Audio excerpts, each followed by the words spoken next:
If you thought Mattia Binotto was to blame for Ferrari's 2022 disaster, then we've got news for you. He's on the way out from Ferrari after a long campaign to get the prancing horses back to the top. So how did his relationship with Charles Leclerc seal his fate? And who is tipped to replace him at the top? Stay tuned for all that coming up right now. First up, Binotto finishing on a sweet note. What a difference a season can make. At the beginning of this year, Mattia Binotto was considered to be a genius. Ferrari were back on the top step of the podium and their star driver looked destined to win a world championship. But things changed quickly in Formula One, and so has Binotto's fate. Now he's on the verge of looking for a new job. The only silver lining for him is finishing the season strong. In the final race of the season in Abu Dhabi, Binotto pulled off a strategic masterclass. Over the radio, Ferrari told Leclerc to do the opposite of Red Bull, which caused Red Bull to call Sergio Perez into the pits. But Binotto admitted after the race that it was a trick. He said that Leclerc was always on a one-step strategy, and making Perez come into the pits gave him track position. That meant Leclerc finished a whisker ahead of Perez to take second place, and with it, second place in the Drivers' Championship too. Talking about the success of the strategy, Binotto said, "We did everything perfect. I'm very proud of our execution. But it's a little late in the season for good execution. This season has been full of mistakes for Ferrari, and Binotto is finding that his biggest battle is against his own team. Most are happy with the performances of Charles Leclerc and Carlos Sainz, so the finger can only be pointed at the boss." Next, Carlos on side. Allies can be few and far between in Formula One, but while all the rumors of resignation were swirling around Mattia Binotto, he could count on one driver in his corner. That man was one of his own drivers, Carlos Sainz. Sainz refused to directly comment on Binotto's future, but did come to the defense of his boss. He said that it was unrealistic to expect Ferrari to jump from third place to first place in the space of a year. He said Rome wasn't built in a day. Did you see the progress we've done as a team in the last 2 seasons? It's huge, and the team is working well. That's one vote of confidence for Binotto, but his teammate Charles Leclerc doesn't seem to agree. Charles has been the biggest loser of the season, with the Monegasque missing out on a number of certain wins because of bad strategic decisions. From winning 2 of the first 3 races to watching Max Verstappen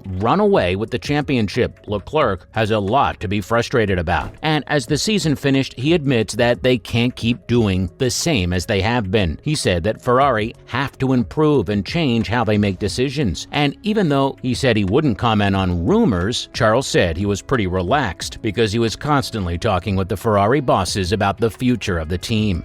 And when he says bosses, he doesn't mean you, Mattia. He means your boss. Why do Ferrari have big engine problems? Even if Binotto survived until next year, he said that it would no doubt be a difficult time ahead. Headlines were constantly dominated by Binotto's future in the sport, and he has acknowledged how that made it hard to stay focused and concentrated on the job. Reflecting on the year's performance, Binotto said that there were many improvements that Ferrari needed to make for next year's campaign. Firstly, though, he said that they have to focus on reliability. He said in order to win, you need to be reliable. That's a big change from earlier in the year when he said that he would rather have to work on reliability rather than their performance. As an engine specialist, reliability was his bread and butter, but this year the engine was anything but reliable. In Spain, Austria, and Azerbaijan, Ferrari threw away valuable points when they suffered engine failures. Binotto has now revealed that Ferrari were left with no choice but to lower the power to avoid any more failures later in the season. That helps to explain why the gap between Red Bull and Ferrari only grew bigger as the season went on. If Binotto does keep his job next year, he'll have to find a way to keep Ferrari's engine consistent and reliable. But with the engine freeze coming into effect now, lowering the power might be his only option. If they plan to catch up to Red Bull's pace, then they're going to need every ounce of power they can get. Up next, what has finally made Binotto hand in his resignation to Ferrari, and who is tipped to be his replacement, so don't go anywhere. Binotto admits Vettel's time at Ferrari was a failure. When Sebastian Vettel jumped ship from Red Bull to Ferrari in 2015, the German was looking to achieve a childhood dream. He had just won 4 back-to-back world championships with Red Bull, but always wanted to follow in the footsteps of his hero, Michael Schumacher. That meant leaving the team who had sponsored him since his junior days and risking it at Ferrari. They may be the most iconic team in Formula One, but Vettel had his work cut out for him to return them to their former glory. glory. But no one could imagine how much work that would actually mean. From bad pit calls to deciding on his own strategy, Seb's time at Ferrari often felt like his team was against him rather than with him. Finally, 2 seasons after he parted ways with his childhood team, Vettel's struggles have finally been acknowledged by Ferrari. This season has given Mattia Binotto a bit of perspective on their time together and has admitted that Vettel's time at Ferrari had been a failure. He didn't go into too much detail, but said that because they didn't achieve the goals they set for themselves, it was disappointing for everyone. Vettel announced his retirement from the sport earlier this year, and after the final race in Abu Dhabi, he said that he'd rather keep his advice for Ferrari to himself. Next, Binotto finally hands in his resignation. After a certain amount of pressure, sometimes it's best just to give in, but it's still hard to let go. Rumors have been circulating about Binotto being axed by Ferrari for months. Now he is finally caving in. Reports have claimed that after Binotto lost the confidence of his star driver Charles Leclerc, he offered his resignation from the team. All Ferrari have to do is confirm the resignation, and that'll be that. It will be the end of a long career with the constructor. Mattia started out working in the engine department at Ferrari in 1995, where he helped power Michael Schumacher to 5 back-to-back world championships. From there, he slowly climbed the ranks to become the head of the engine department, then chief technical officer, and finally to team principal in 2019. Since then, Binotto has outlined a long-term plan to open a cycle for multiple world championships rather than aiming for just 1 year. But after this year's performance, Ferrari aren't willing to give him any more time. In the first half of the season, Ferrari were the team to beat. They managed to avoid porpoising that plagued many of the other teams and had the fastest car on pure pace. And those kinds of opportunities can't be left on the table in Formula One. So if Binotto is getting kicked out, who is he being replaced with? The smart money is on Fred Vasseur to step up to Ferrari's top spot, who is the current Alfa Romeo boss. And he already has a relationship with Charles Leclerc because he worked with him during his junior career. That will be a big boost for his chances. And what makes him even more likely is that 2 rival team principals have already rejected the job. According to the publication Courier, McLaren team principal Andreas Seidel and AlphaTauri team principal Franz Tost have already knocked back offers from Ferrari. It's not clear whether they are stuck under contract or not. It's not a good sign for Ferrari. Making a big move like replacing a lifelong Ferrari man like Binotto should take a lot of planning. That's why critics worry that changing the leadership direction of the team at this point will only make it even more difficult for the team to recover next year. If Binotto can be blamed for 2022's performance, then he can also be credited for turning the team's fortunes around over the last couple of years. In 2020, they had their worst finish in the Constructors' Championship since 1980. To bounce back from that to run consistently second in the championship this year was an impressive feat. But there's no denying that some big mistakes were made. Is it right for Mattia Binotto to lose his job? And who do you think should replace him? Let us know in the comments below. Please make sure to give a like and subscribe to this channel. And as always, thanks for watching.